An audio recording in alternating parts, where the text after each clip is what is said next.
But you can still be a stay-at-home dad and be the masculine energy, and I can still be the breadwinner and still be my feminine energy. Right. Does that make sense? Yeah, for sure. So that's something I think people confuse when I've gotten in conversations where people are like, wait, how do I, what? Anyways, so that's I something. think more people get offended by gender roles. Yes. Yeah. Because they don't want to be locked down one or the other. And I agree. Like, I mean, genuinely, but I love my pink jobs. Yeah. Like, some people prefer, but I also am very good. And I will say, we have both feminine and masculine energy within all of us. Right. And you should be in so for me, I should be in my feminine energy 80% of the time and my masculine 20% of the time. And vice versa for you. So I'm definitely in my masculine at school. Okay. Like, when I'm teaching, I'm leading, I'm instructing, I'm building a structure for us to go, right? Yeah. And honestly, it's exhausting. That's a great one. When you're in your wrong energy, I was in my wrong energy for too long of a period of time. And it's exhausting and it's draining and it's not fun. And the more that I've learned about my feminine energy, it has brought a weight off my shoulders. It has given me purpose and like understanding in relationships, and even in my dynamic in my relationship with my Heavenly Father and with other women. Yeah. It has enhanced my life so quickly. And there's more. I could tell you more stuff about it. How if you have more questions for me. Yeah. How are you out of your feminine energy for so long? Because I think people listening might wonder to themselves, like, am I not? Like, how were you out of your feminine energy? I wasn't trusting the people around me. I wasn't, I didn't know what feminine energy was. I wasn't receiving. I wasn't trusting. I was doing all the masculine roles. I see. I was doing, so like basically, for the longest time, like in high school, past high school, my mission, after my mission, I was doing all the masculine roles. Like when I learned about it, I was like, oh, I've been doing all the masculine parts. And as a single girl, like I'm providing for myself. I am protecting myself. Like it's exhausting. I don't really get to be feminine, and I never will be entirely feminine until I do meet a man who's in his masculine. Does that make sense? And he will never be fully masculine until he. Interesting. Yeah. And because it's the yin and the yang. Right. Right. And a good way to think about it is like, can you tell how passionate I am about this? A good thing to think about it is like a reservoir of water or like a pond or something. Sure. So masculine energy would be the banks of a river. Okay, the outskirts. Yeah. While the feminine would be the water inside. Mm. So without the water, the banks feel purposeless. Interesting. Okay? Yeah. Like, what am I doing here? What's the point? Sure. And then without the banks, the water's all over the place. You know? Yeah. And that is a beautiful way to describe men and women when they don't have the energy to counterpart it. You know what I mean? Yeah. So, any other questions? No, that was a great explanation. I have more. Please, just. Okay. I'm very fascinated. Yeah, I know, right? Like when I tell people about that, I eat it up. I love it, and the more I learn about it, I love teaching people about it because it has changed. I want to teach a class on it in a few months. Sure. Anyways. Like in your institute class or just in No, general? like I think.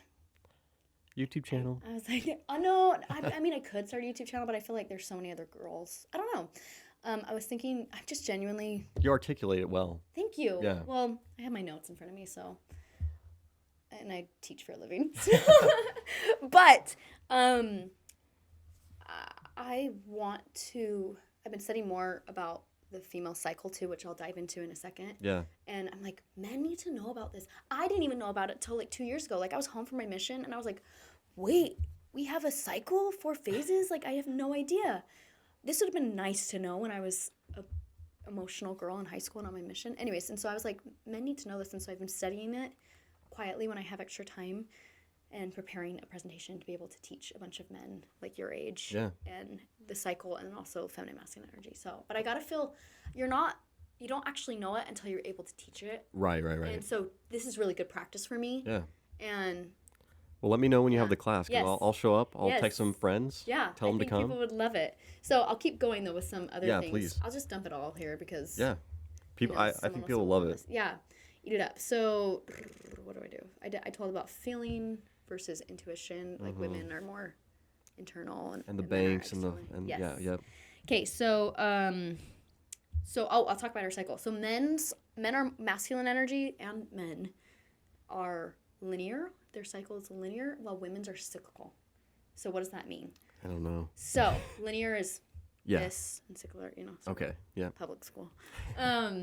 So men operate on a 24-hour cycle. You are the sun. Your hormonal cycle is 24 hours like the sun. I am like the moon. I operate in a 28. Women are like their hormone cycle lasts 28 days. Wow. Okay. So cyclical. Mm-hmm. So how do I articulate this? Men are focused on consistency, results. They have the same routine every single day because their hormones are the same at the exact same time every single day. Very predictable. So you can get up at 4 a.m. every day and have the same food, have the same workout, and be fine. Right. Women can't do that. We're on a 28-day cycle and we ebb and flow. There's 4 phases. And this is a fact that I learned that blew my freaking mind. You have testosterone pulsing through you every 15 minutes. Mm. I only have it 5 days of the month. Testosterone pumping through me. I think that's the right hormone. That's why I'm like, I'm not ready to teach this because it's not inside me yet, and I got to make sure I get my facts right. Like, I don't have this written down. Maybe I do. But that's a huge difference. For sure. And that's something as a married man you need to know about your wife. That only 5 days she's anyways. Sorry. Those are the ones. Guys. Yes. That's what you need to know. And also, I like to think of it, the 4 phases, the seasons. I don't know, have you heard the seasons comparison? I know what the seasons are, but I haven't heard this comparison. Okay, so women go through the 4 seasons every month. Okay. They go through an inner winter is the first day of menstruation when they bleed, the first day. And that I don't know the numbers. I'm not going to tell you. It's like for some girls it's 5 to 7 days. And then they go through, what comes after winter? Spring. He's like, full. Spring. Yeah. Then they go into their spring where they've got renewed energy, excitement, right? And then they go through summer where they're like let's party. A little bit spicy, ready to party, and it's like physically they look different. They're like my friend the other day, they're married. He was like, "You look so pretty." And she was like, "Thanks, I'm ovulating." Like, like your body just So is that summer, better. Ovulating in summer? Yeah. Okay. And then the last cycle is luteal, which is fall, where your body starts to retreat and like kind of prepare to have a baby. I got you. Prepare to have a baby, basically, what her body's doing. And so if you knew that as a man, and so there's a thing called cycle syncing that women don't know about, and they don't even know that they have 4 phases. I didn't know. Yeah. The more I cycle sync, the better and happier I am.